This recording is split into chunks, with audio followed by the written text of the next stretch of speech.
this lesson, you're going to learn a little known but really powerful productivity tool called OODA. Now, you've probably never heard of OODA, so I'm going to break it up into its definition and explain it shortly. But let me explain the problem first. A frequently observed behavior in many companies is to wait and not execute on something until all information is received. In this lesson, you're going to learn how to actually act faster and why, in many cases, we need to act without waiting for complete information. In short, you are increasing your speed of execution, knowing that there might be an increased rate of failure, that you are deliberately being okay with this. So I want to ask you a question. Who is the better fighter pilot in this story? Fighter pilot A or fighter pilot B? Maybe you've seen the movie Top Gun or you've seen Star Wars. In each of these movies, there is fighter pilots who are combating enemy craft. Now, fighter pilot A is highly accurate. Fighter pilot A has a much greater accuracy of locking onto an enemy craft and then shooting it down. And then there's fighter pilot B.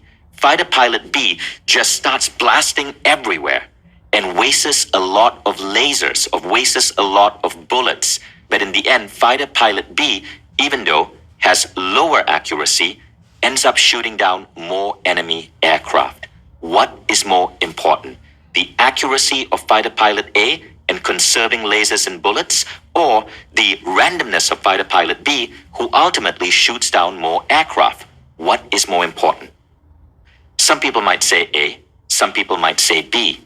It turns out that if there was an actual war, as in these movies, B is the one who is rated the better fighter pilot. You see, in an actual war, the military doesn't care about the number of bullets you waste. What they care about are the number of enemy aircraft that have been downed. So OODA arose from a US Air Force colonel, John Boyd, who observed this in battle scenarios. And what he observed is that the best fighter pilots wasted the most bullets. They didn't care about accuracy to 100%. They needed to shoot down as much enemy aircraft as possible. And the wasted bullets were negligible compared to the goal of downing as many enemy aircraft. John Boyd observed that the best fighter pilots in the B group, were following this particular protocol, OODA. Observe, orient, decide, act. They would observe, where is that enemy aircraft? They would orient themselves to that aircraft, they would decide, and they would act. Now, pilots in Group A were also going through this OODA process, and it's called an OODA loop because you go through it many times to shoot down each enemy craft. But the people in A were getting less repetitions of the loop because they were more concerned with accuracy. The people in B were going through the OODA loop much faster. They were wasting more bullets, they were missing more, but in the end, they had better results. John Boyd found that the same idea applied equally well in business and in the world of commerce. In any team, in any company, the best performers waste more bullets. What this means is that they don't wait for perfect information. They observe, they orient, they decide, and they act. And the faster you can go into this cycle, simply put, the more competitive you become. Now, when you OODA loop at work, what this means is you don't wait for perfect information to take action. Here's an example.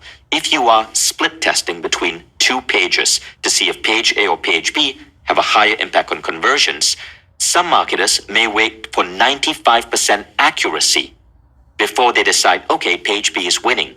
But a marketer who understands OODA will actually wait for 90% accuracy. And by the way, mathematically, to go from 90 to 95%, it could be 3 times longer because higher accuracy means longer waiting time. So the best marketers actually act on 90% accuracy. They know that there's a 10% chance that they made a bad call, but there's a 90% chance that they made the right call, and they want to make as many of those 90% calls as possible. Now, how does OODA work in a regular environment?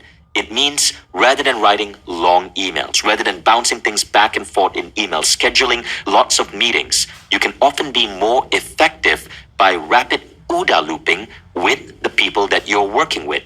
Rapid OODA looping can take multiple ways. You could come into a brainstorm room together and hash out the idea, giving yourself a timed limit of 30 minutes. Or you could even do it through messaging services. I was working with a co-founder of mine, and we lived in different parts of the world, and we had scheduled 2 45-minute touch points every week just to catch up. But having these 2 45-minute touch points at awkward times in our calendar was often very messy for us. It kept us feeling bound. So what we decided to do was to instead adopt an OODA loop. Rather than debating an idea endlessly during these 45 minutes touch points, I would shoot him a WhatsApp message in 90 seconds. He would reply in 90 seconds. I'd shoot him another WhatsApp message. He would reply. And through this execution of OODA, we often found that within 6 or 7 messages, we could already make an agreement on a particular strategy. Was it absolutely airtight and perfect? Not always, but we were making faster decisions and overall growing the business faster because we had a more rapid OODA loop. So people confuse this. People think accuracy is what it takes to build a great team or a great company or to be truly productive. Not true.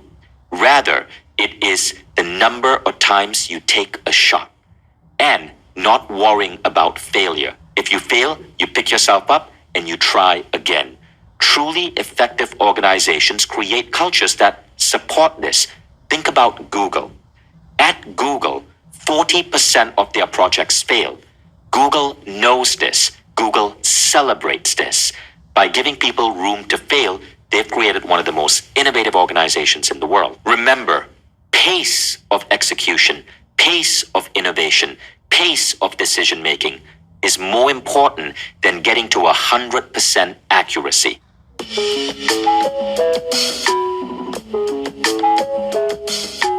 Here's how you can bring the OODA principle into your life and productivity. First, do everything you can to speed up decision-making cycles. 80% sure is better than waiting for 100% sure. 80% sure means you can make more decisions in a given amount of time and thus innovate faster. A team that can make 5 80% sure decisions in a week towards a project is better than a team that can make 1 100% sure decision. A key part of this as well is optimize your company communication for speed. Don't use email for decision making. Get people into a room and give them 25 to 30 minutes to make that decision. Or bounce ideas through Slack or WhatsApp, but make that decision. Don't measure the accuracy of your decision. Measure how many decisions you're making. This allows you to close email loops faster. It allows you to end meetings faster. It even allows you in many cases to eliminate unnecessary meetings, all of which create super productivity. Number 2, move fast, pivot, and learn on the go. Take a look at the diagram. Which way do you think is a better way to hit your goal? A or B? Obviously A, right? Because with A, you go straight for the goal with the shortest path. But know that in reality, you will never know the right path to hit a goal. So in reality, you need to move fast and learn on the go. This means moving and then adjusting and adjusting and adjusting till you hit your goal. And this is why B is actually the most optimal path. B is actually how the most effective people pursue goals. They don't wait to have a complete, clear, crystal clear understanding of the path forward. They start, they move, they learn on the go. If you take the A approach, it could take you months to launch a new project. With B, you're learning on the go. And through that learning, you gain precision. You get to launch the project faster. You build a learning organization. And eventually, you hit the goal, typically faster than the person waiting for the perfect path forward in Group A. Always embrace the model illustrated in diagram B. B will deliver better products faster. Okay, number 3, rethink failure. Failure can be a wonderful thing. See failure as an opportunity to learn. So often, when you launch a project and you fail, you learn from it, and it allows you to bounce back and pivot or adjust that project towards victory. I failed twice building a business before succeeding and building the company I have today, which is one of the top edtech companies on the planet. But if I hadn't failed, I wouldn't have learned what not to do. So don't judge yourself if you fail. Rather, judge yourself if you don't try, if you don't execute fast. Number 4, embrace rapid change. Jeff Bezos once said, smart people change their mind often. What this means is that smart people don't wait for perfect information to make a decision. They will act. And if they later find that they need to change their mind, they are okay with that. But smart people are taking lots of actions and making lots of decisions. Bezos said, the people who are right a lot often change their mind.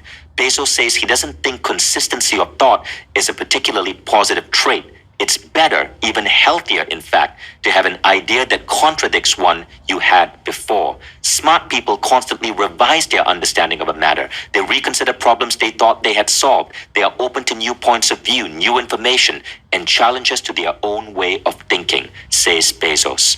In short, smart people are thinking fast, acting fast. They are closing OODA Loop cycles at a very rapid pace. So what I want you to understand is that execution can often trump accuracy. Now, of course, there are fields where this may not apply. If you're a surgeon, you have to be accurate. But for most of us in business, it's about the number of decisions we are making that give us our competitive edge and ultimately give our companies their competitive edge. You need to be able to tolerate risk, make fast decisions, and create as many OODA loops as possible in any given frame of mind. Ask yourself this: are you dragging decision making out? Are you waiting too long for information and thus maybe slowing down actions you could take much faster? Are you obsessed with long email threads and long meetings rather than tight meetings and rapid conversations on Slack or WhatsApp to arrive at a decision? Remember the power of the OODA loop. Thank you, and I'll see you in the next lesson.